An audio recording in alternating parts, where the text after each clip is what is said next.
Hello everyone and welcome to Nihonten Productions. This is my last reaction for today and also for a little while because I've already mentioned it a few times already, but next week I will not do reactions videos because I want to focus on other projects including animations, and I won't have much time to do reactions or to record reaction, I should say. And yeah, but for now let's watch some nostalgia critic, and I will watch this review of the Muppet Christmas Carol. Since there were many different review of the Christmas Carol this month, or should I say last month, because it was part of the obvious holiday specials. And why did I choose this one? It's because it's the one that I'm more familiar with. The one that I've watched the most,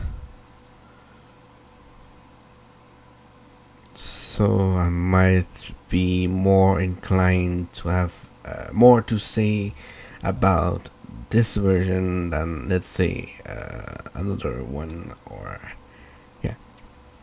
So that's why I choose this one in particular. And also, I haven't drink anything today, so I will, like my boy in Nijisanji would say, let's open a cold one.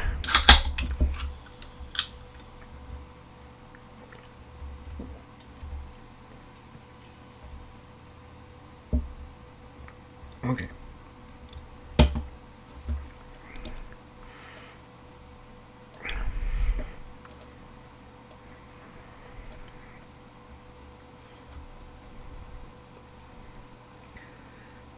Let's watch some Muppets. That's VPN, the best VPN there is. Take back your online privacy today.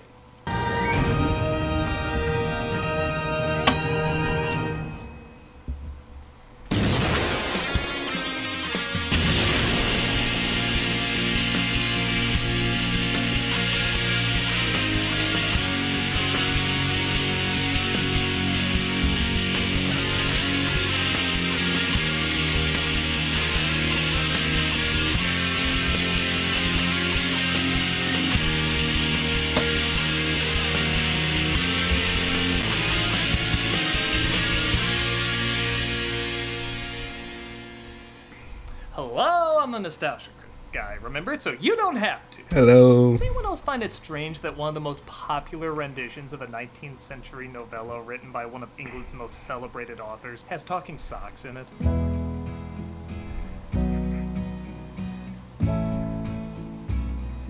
It's the Despite being Muppets, released so in 1992 and underperforming at the box office, Muppet Christmas Carol has become a beloved film for many, as it was the first version of Christmas Carol many kids saw growing up. that's my I case. understand, I grew up with the Mickey Christmas Carol, and that'll always hold a place in my heart. But objectively, I don't know if I call it one of the greatest adaptations.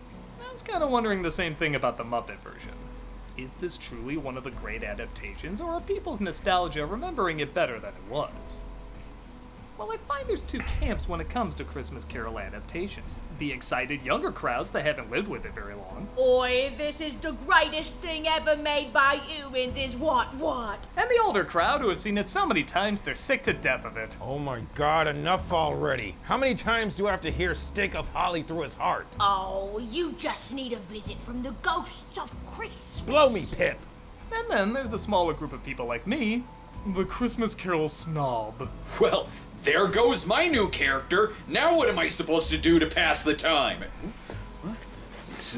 Ooh, Bolero! I'm one of those people who loves the story so much I've never seen what I consider a definitive version. Some come close, but they all have problems here and there. With that said, I'm also one of those people who can always find something good in every version. Even if it's an awful rendition, just a basic telling of the story still brings a smile to my face. If Mr. Magoo and the Flintstones time traveled to do a crossover, I'd probably find something of value in it. Somewhere within all these different viewpoints, there must be a way to figure out where the Muppets fall in this lineup. So whether you're the cheerful optimism of the season, Tiny Tim is the most delightful tadpole he is, pimple and blotch. the tired fury of tedium, You wanna know how long frogs live? 10 years! Tiny Tim's dead! or someone in between, this is the Muppet Christmas Carol. We begin with the most 1992 logo, a CG laser carving out the face of Kermit the Frog. Yeah, Muppets are badass now. Remember when Sesame Street opened with Big Bird walking through an explosion? One of the things I like about this film is right off the bat, the set kind of looks Nope, like a I Muppet. don't remember It's a that. smaller, simpler version of what you're used to, and it clearly took craft in making, but it's also enjoyably cheap looking. It's clearly not a real town, it's not even a miniature, it's a medium-ture. This is done so that people and Muppets can exist on the same floor while still looking cinematic.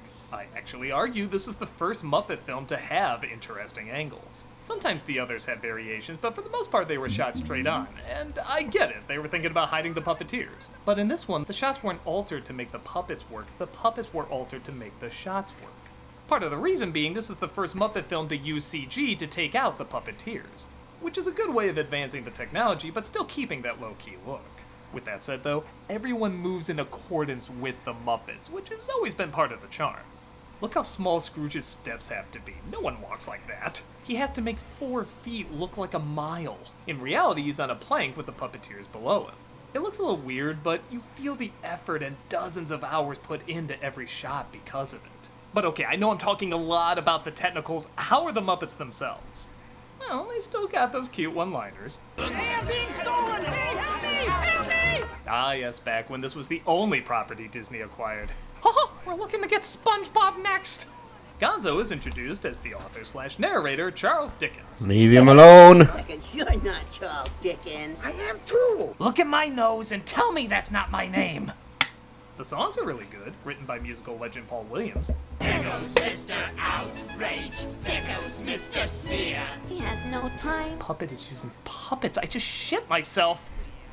But Oh, you yeah. might have noticed something a little different about this Muppet project compared to the others. It surprisingly takes itself seriously.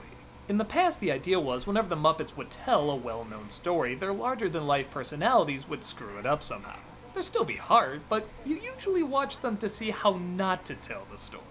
Here comes the beautiful horse-drawn coach you've all been waiting for. This is the first one not only to use text directly from the source, but also not have Kermit as the lead. Which I think makes sense for a more dramatic telling. Every idiot who says Merry Christmas should be boiled in his own pudding and buried with a stake of holly through his heart. Yeah! Kermit. I'm Cratchit, aren't I?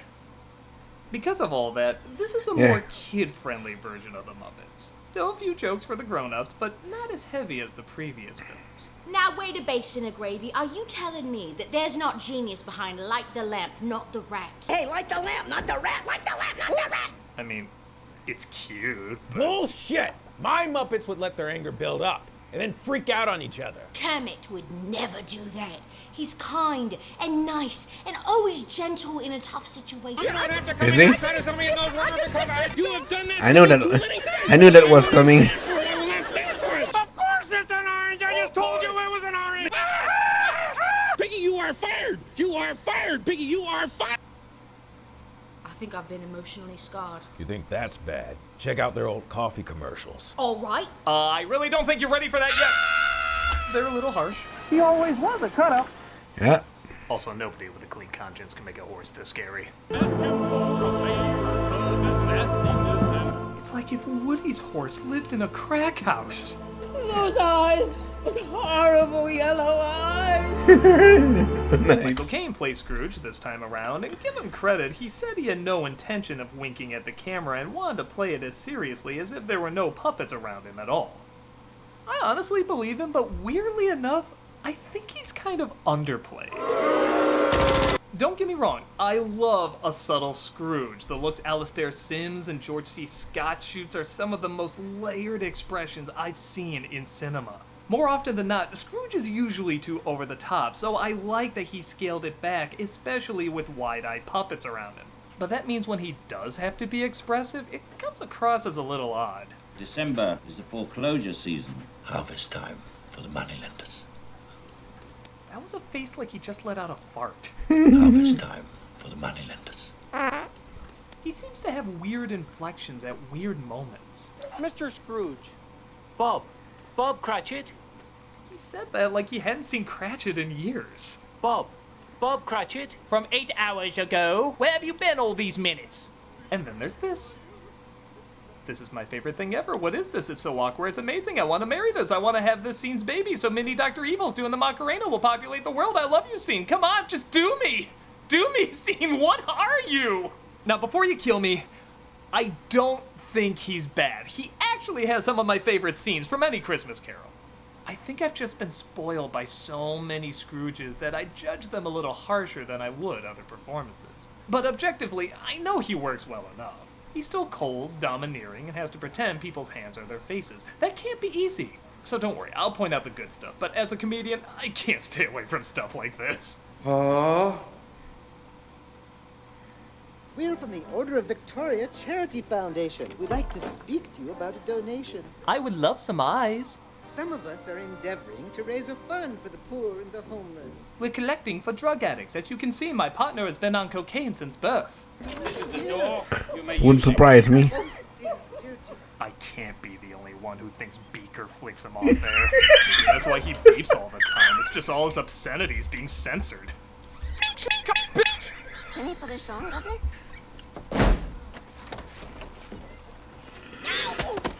Oh, that sad little bunny. Yeah, the more shit that can happen to that puke, the better. How can you say that, you barny little... Actually, the puppeteers thought that too.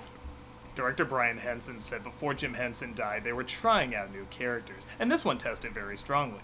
It just so happens all the puppeteers hated him because he was too cute.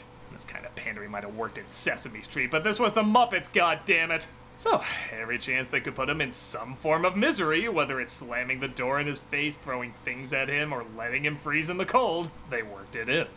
I'm not gonna lie, knowing that actually makes his scenes a lot more entertaining. Now that's the stuff I like. That is jolly awful. Oh, come on. Did you see their outtake when Tiny Tim died? May I have his dinner? You're ruining Muppets for me. Oh, that's strange. Usually Disney does that. Scrooge lets Kermit the Frog as Bob Cratchit have Christmas As well as everything they touch. off, so him and the bookkeepers celebrate. The world is at her best, you know, when people love and care. All right, boys, let's spread some disease. There's something in the wind today that's good for everyone. As much as I enjoy this song and the overall atmosphere, with the puppets and the Christmas decorations, does anyone else feel like this is a McDonald's commercial? Tell me you couldn't see Muppet Happy Meals at the end of this. Till Christmas Day. All they need is a Ronald McDonald appearing or This something. time by a pair of Marleys, portrayed appropriately by Statler and Waldorf. But I don't believe it. Why do you doubt your senses? A slight disorder of the stomach can make them cheat. For months I've been eating at Arby's and I've been seeing these foam puppet people everywhere. There's more of gravy than of grave about you. More of gravy than of grave? What a terrible pun. Where do you get those jokes? Wait, I remember where that's from. Bah Humduck! It's good to be heckling again. It's good to be doing anything again.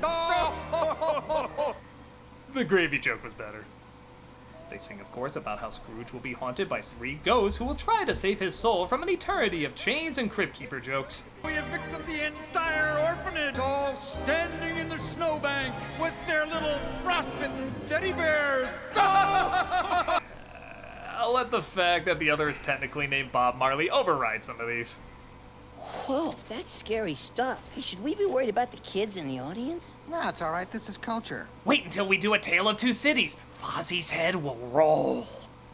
As foretold, the ghost of Christmas past appears that night. Are you the spirit whose coming was foretold to me? No, I'm Domino's. Of course I'm all that stuff you just said. A touch of my hand and you shall fly. You look like one of those babies that shits charms. Yep, creepy. Spirit. Yes? But it's not the worst though. There's a dildo nose smurf and a hairy poop who hooked onto my balls. Are they part of the tour? Seriously, why was that written? Spirit, yes, nothing. She takes him to the past where he revisits his childhood. I kind of love this kid playing young Scrooge because he only has one line, but he says it like he's the only one who realizes he's talking to puppets. You become a man of business. I'm looking forward to it, Headmaster.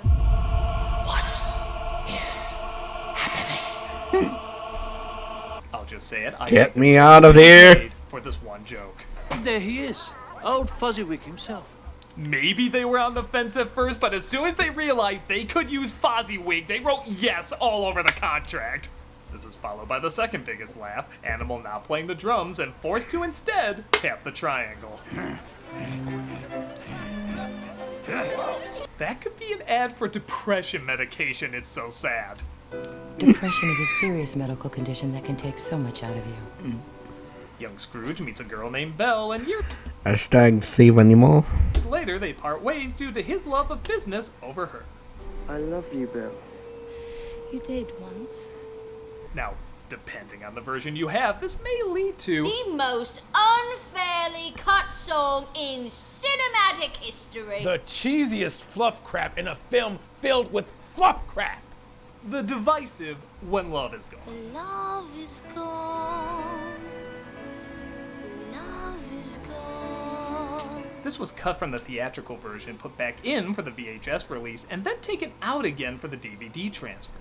People either love or hate this song, and once again, I'm somewhere in the middle. Bottle and stopper, how can you be? 'Tis a wonderful and heartbreaking melody. She's friggin' smiling while she sings. What kind of psycho bitch smiles while dumping someone? Really, that's never happened to you. Only 4 times a year. Both are right. It is a very nice song, but the orchestration and almost happy way she sings it makes it come across very corny. Even for a Muppet movie. Its saving grace is when Kane joins in. Yeah, I know I ragged on him a little bit, but this is one of those moments where he really nails it. He sings her words, both remembering and justifying the truth behind them, causing him to tear up when he realizes what he lost. It's actually one of my favorite moments in any Christmas carol. And yes, some dreams come true. And yes, some dreams fall through. This is what pushes it to leaving it in for me, because without it, what's Rizzo even crying for? The less than 1 minute of screen time the two share together? Oh, that was a riveting 53 seconds! I don't know, it's not a perfect moment, but there's too many good things in it to cut out. Why do you delight in torturing me? You know I sing like a Cockney William Shatner, yet you gave me 2 bloody songs! I'm gonna have Katzenberg cut this number.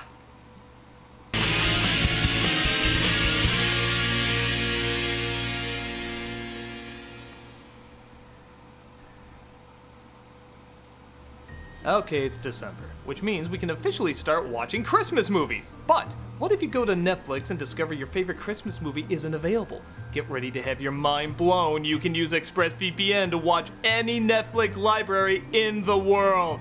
This weekend I used ExpressVPN to stream A Christmas Classic, the UK version of The Office Christmas special on Canadian Netflix. It was so simple, I just opened the app, hit one button to change my location, refresh Netflix, and that's it. See, ExpressVPN lets you control where you want sites to think you're located. You can choose from almost 100 countries, so just imagine all the Netflix libraries you can explore.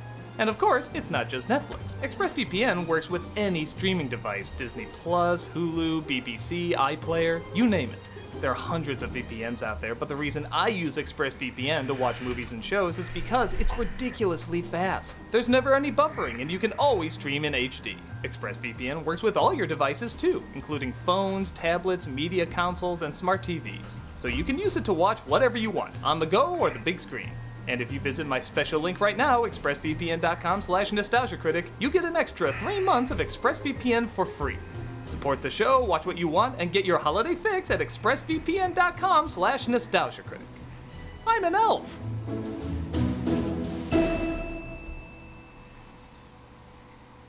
Like our videos? Subscribe to be notified about them. Want to actually be notified about them? Click on that bell as well. Also, don't forget to check us out on Twitch. Playing some games, telling some jokes, and overall having a good time. Hope to see you there.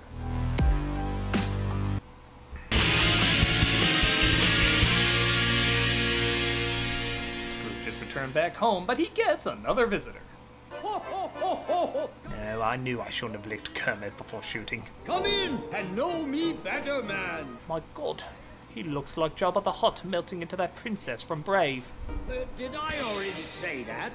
Correct. This is the Ghost of Christmas Present, played by a Jim Broadbent impression, who has one of my favorite additions to this character, a bad memory. You're a little absent-minded, Spirit. My mind is filled with the here and now, and the now is Christmas. That's actually rather brilliant. I'm shocked more adaptations don't work that in. I also like that Scrooge legitimately gets along with him. It adds something different, and it makes sense he would lower his defenses a bit as he changes through the night. It totally makes you forget the Cabbage Patch demons you convinced yourself were cute. It is the season of the heart. He sings It Feels Like Christmas, and yeah, I won't talk about this dance again. Well, one more. I love it when he's like, oh, got to move, and he's like, oh, I almost tripped, but I didn't. It was a dance. And we get a nice crane shot revealing this couple walking down alleyway, realizing it was the end of the set, so they stand there awkwardly. I wish to see friends, kin. Show me family. Scrooge is taken to his nephew's house, who invited the SNL Muppets, and they have some fun at his expense. An unwanted creature. It's Ebenezer Scrooge. Yes! It was at that moment that Ebenezer vowed to murder his nephew and his entire family. Oh, what a jackass that Ebenezer seems like. Wait a minute, you're Ebenezer. Oh, did I say what a jackass that Ebenezer seems like? Wait a minute, you're Ebenezer. Oh, did I say? They next visit Bob Cratchit's house, and we see that Miss Piggy plays his wife. It smells so good, Mother. It does, doesn't it? Never do that again, Piggy. We also see Tiny Tim. Not only has a terrible cough, but also has to walk with a crutch and an extra wire on his hand. Such a meager feast. But very much appreciated. That awkward moment when the family is starving so much, Piggy is forced to make a Sophie's choice and eat one of her daughters. Though to be fair, she does know someone who can do frog legs. God bless us, everyone. Life is full of sweet surprises. Every day's a gift. Okay, I'm just gonna say what you're not supposed to say. I don't like Tiny Tim in any adaptation. Cockney phrase. I'm starting to like this guy more and more. But he's surprisingly a tough character to adapt. Everyone thinks if they just throw a kid with big eyes and an innocent smile, that'll tug at your heartstrings enough, but it's a bit more than that. In the book, he's supposed to be wise beyond his years because he knows he may not have much time left. In your mind, you can imagine how a sick child would say these words in a convincing way. It's very difficult to translate that to screen without it looking too Jesus-y. I mean, look at this scene. It should come with a warning. May raise blood sugar. Don't watch it diabetic. Teach us in our dreams, and please, yes, please. It's sappier than a maple tree with the Berenstain Bears and Keebler Elves living in it. The closest I've ever come to liking Tim maybe is in Scrooged or Mickey Christmas Carol. And that's only because they barely said a thing. And you know, even when they did, it felt a little lame. God bless us, everyone. Oh my, look at all the wonderful things to eat. I always feel more bad for Cratchit and Scrooge's reactions to hearing Tiny Tim passed away than actually hearing Tiny Tim passed away.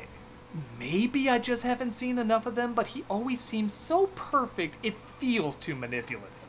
But with the way it's written, that's hard not to do. Don't make me bangle your mash. Cheerio, what? Hey, I like you. You want to catch a beer and talk about more dead kids? I think we have different ideas of pastime. You sure? I read the ending of Bridge to Terabithia every night before I go to sleep. I'm busy for the rest of your life. The spirit reveals his time is at an end, resulting in death by Skittlespox, and the ghost of Christmas future appears. I fear you more than That thing used to creep me out when I was a kid. any spectre I have yet met. Why do I always think one of the hens from Chicken Run is under that robe? Don't put that image in my The brain. Mortal Kombat portal and find the future has disregarded all that Scrooge held dear. Mainly himself. I'd just like to know what he's done with his money. Oh, wouldn't we all? I like the choice of animals here, making the bankers pigs and the scrounging vermin literally vermin. I also think Kane plays naive very well here, not knowing yet why the Cratchit home feels so empty. So quiet. Why is it so quiet, Spirit? Did a screening of Appy Time Murders just let out? Joking aside, the tone and performances are pretty perfect here. There's a real brutality to Kermit's words, seeing how this was the first Muppet film after Jim Henson's passing. Life is made up of meetings and partings. That is the way of it. I am sure we shall never forget Tiny Tim, or this first parting that there was among us. Guess I made it impossible to get a laugh out of that, so let's go to the next scene. Are these the shadows of things that will be, or are they the shadows of things that may be only? Scrooge is, of course, shown his own grave, and he vows to change his ways and be a decent man. I will honor Christmas and try to keep it all the year. Tell me that I may sponge out the writing on this stone.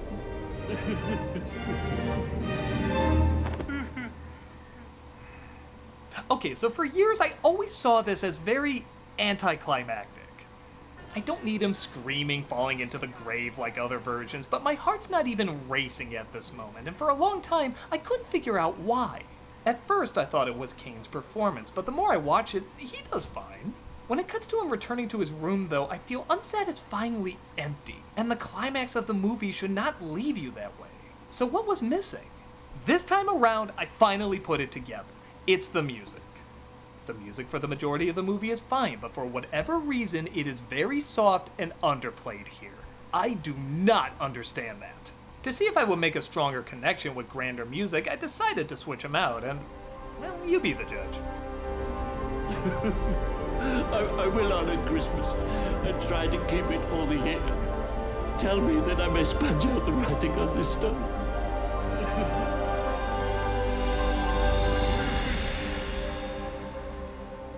Now that felt like a climax.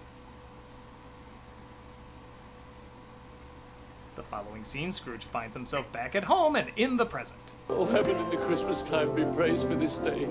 I say it on my knees, Jacob and Robert, on my knees. Oh, it's that kind of movie! Whoa! Okay, I can't be too mean, as I actually really enjoy him singing the song Thankful Heart.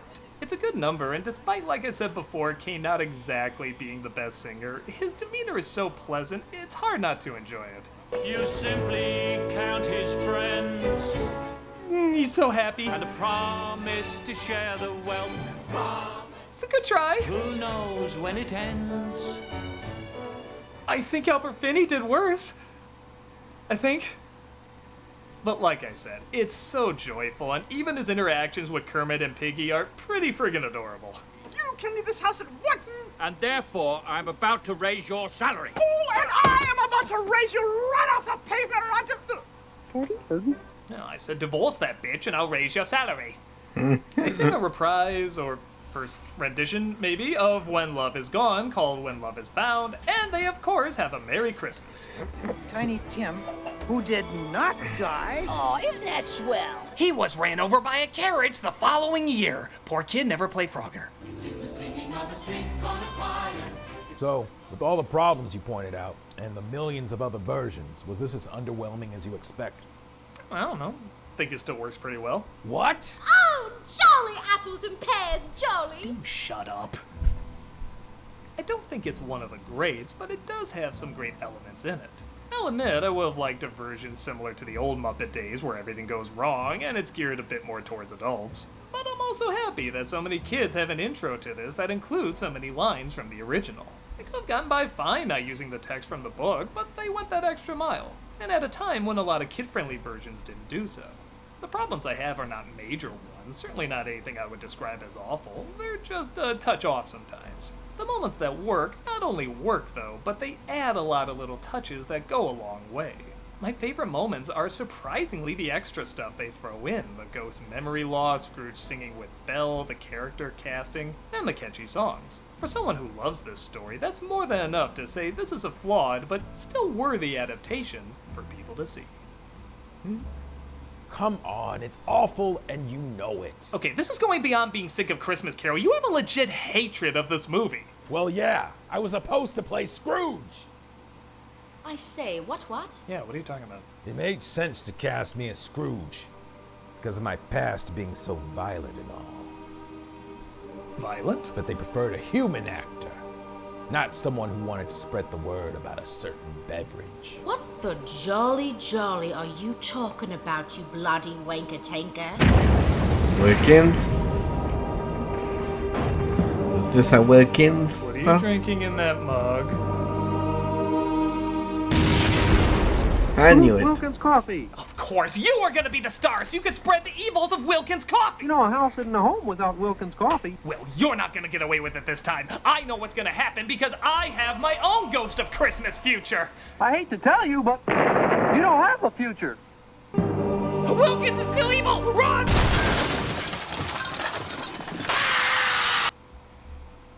Damn. Okay. Does, doesn't it? Okay. Yeah. Yeah. Like I said,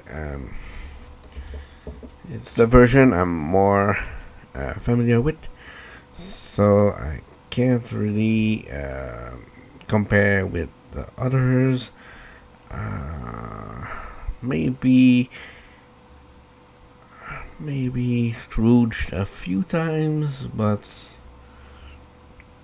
I barely remember anything about the movie.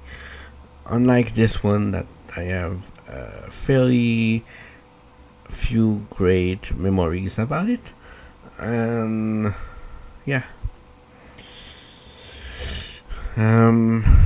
Like you said, it's flawed, but doing great for an adaptation. Could be worse. Yeah.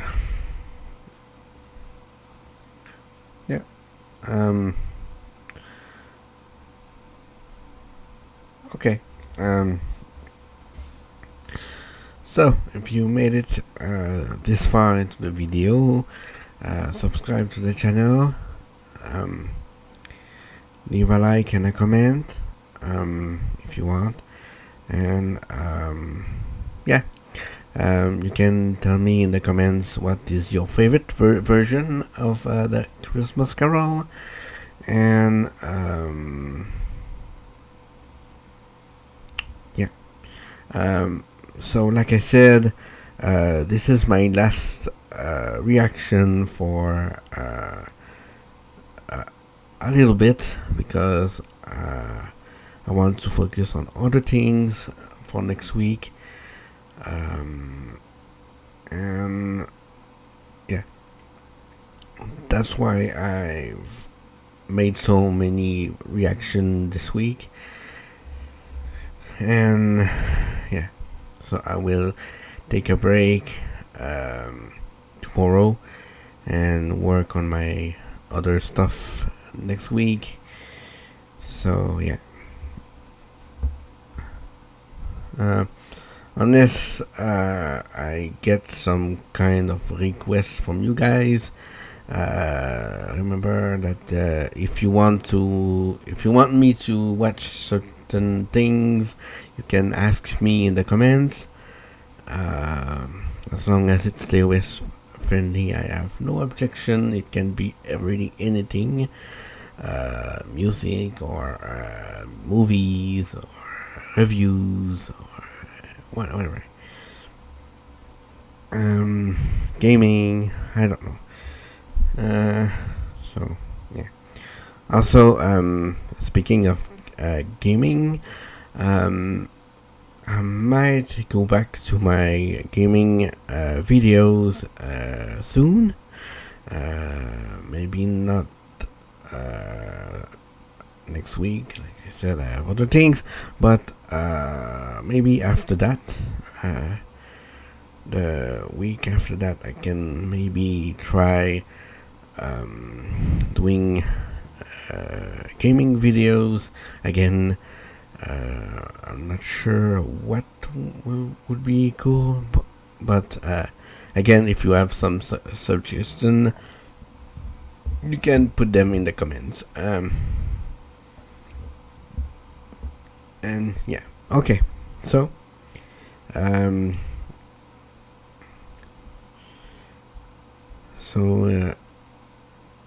stay tuned on the channel for more content. And I will see you in a few days for a new reaction, and yeah, so bye bye for now.